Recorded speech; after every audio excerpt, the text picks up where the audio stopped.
YouTube. So today I'll be reading chapter 2 of Prisoner B-3087, and I'm sorry about chapter 1 of this book. It's a stupid thing I was reading when I was introducing the book. I was saying Prisoner B-3084 for some reason, so I was saying 4. I don't know why I said it twice, but then the rest of the time I think I said 7. But yeah, so I already read chapter 1, and now of the book called Prisoner B3087.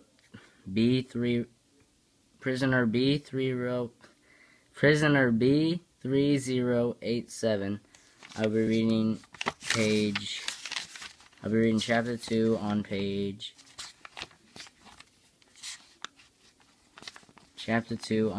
7.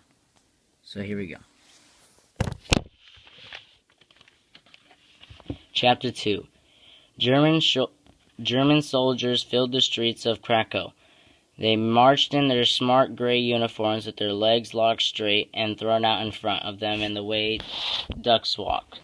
It was silly but eerie at the same time. There were so many of them, all marching in time together, their shiny green helmets and polished black jackboots glinting in the sun. Each of the soldiers wore a greatcoat and a pack on his back, and they carried rifles over their shoulders and bayonets at their sides. I felt small in my little blue woolen jacket and pants and my simple brown cap.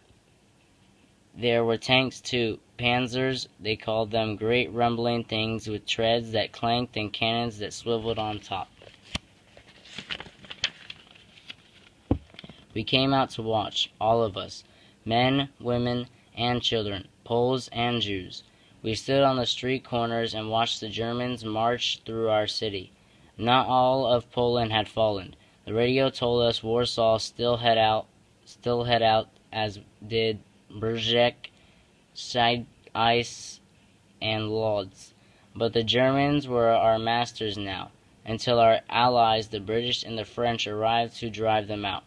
The Nazis won't be so bad, an old Polish woman on the sidewalk next to me said as I watched them. I remember the Germans from the World War. They were very nice people. But of course she could say that. She wasn't a Jew.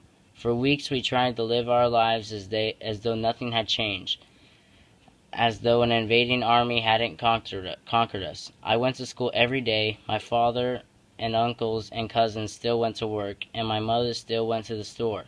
But things were changing.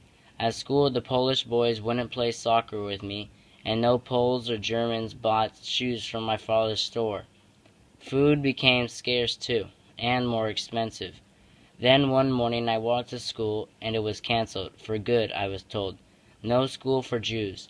The other children celebrated, but I was disappointed.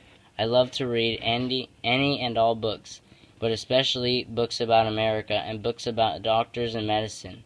I wandered the streets and watching the German soldiers and their tanks, the bread lines that stretched around the block. Winter was coming, and the men and women in line held their coats tight around them and stamped their feet to stay warm. When I went home at lunch time, my father was there, which surprised me. He usually ate lunch at work. Uncle Moshe was with him at the table. My mother came out of the kitchen and worried over me. "Are you sick, Yannick?" She put a hand on my forehead. "Why are you home early from school?" "It's closed," I told her, feeling depressed. "Closed for Jews. You see, Uncle Moshe said." He turned to my father, looking worked up. "First they closed the schools. Next it'll be your shoe store. My first shop. And why not? No one will buy from us with Nazi soldiers telling people, don't buy from Jews." "But if they close the shoe store, how will you make money?" I asked my father.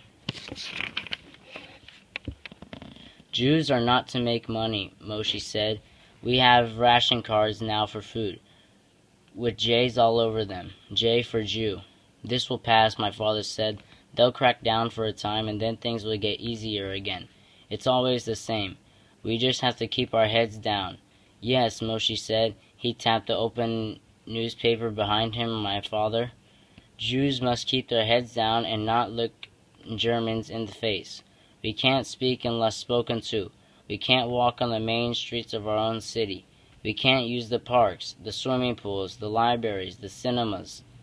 The Jews couldn't go to the movie theaters? No, I loved the movies, and the library too.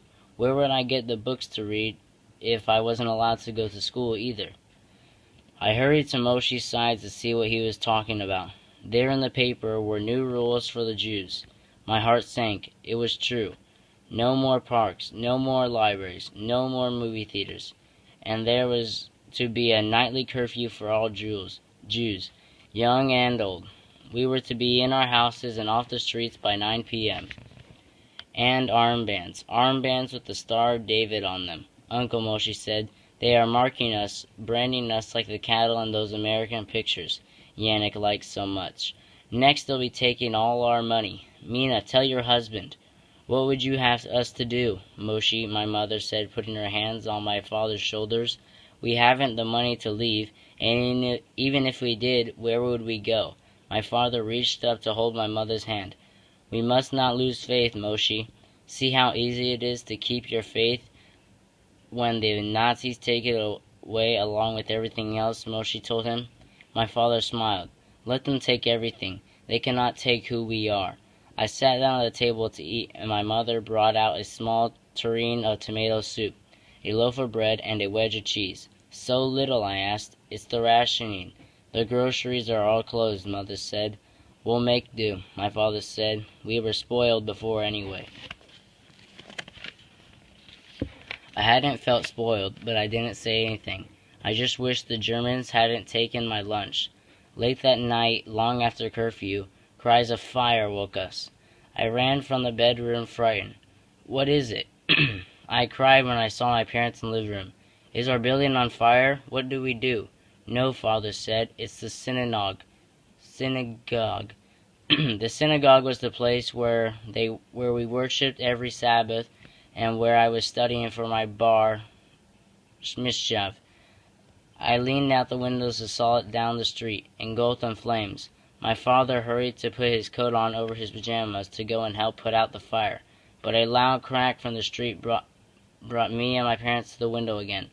Another man wearing a coat and pajamas like my father lay dead in the middle of the street, a pool of darkness spreading beneath him, glinting in the street lights. A German officer stood over him, his pistol still aimed at the dead man. Jews are reminded that under the new rules, anyone caught outside their homes after curfew will be shot on sight, the officer yelled. My father stood in the sitting room, his eyes on the door. My mother put a hand on his chest, then her head to his.